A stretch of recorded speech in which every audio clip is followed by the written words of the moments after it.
So magandang umaga sa iyong lahat. So ngayon, tuturuan ko kayo kung paano i-connect ang iyong router sa iyong laptop using Ethernet cable.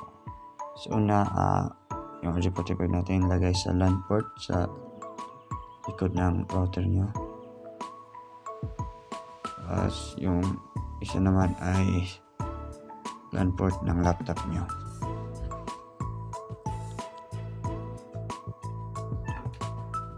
So ganyan lang. So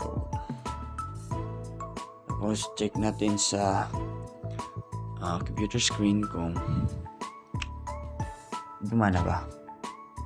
Ganyan. So if ever na di gumana, punta lang kayo sa control panel. Tapos pindutin nyo yung network and internet. Yan, pindutin yan. Tapos network and sharing center. Tapos change adapter settings. Yung click nyo lang na yan sa ethernet. Yan. Tapos enable. Right click nyo, tapos enable. So magluloding yan. So and then punta kayo sa properties.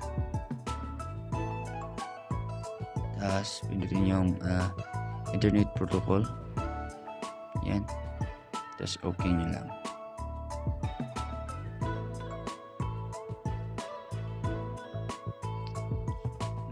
So ganyan lang. So check natin kung meron na ba tayong internet sa Google.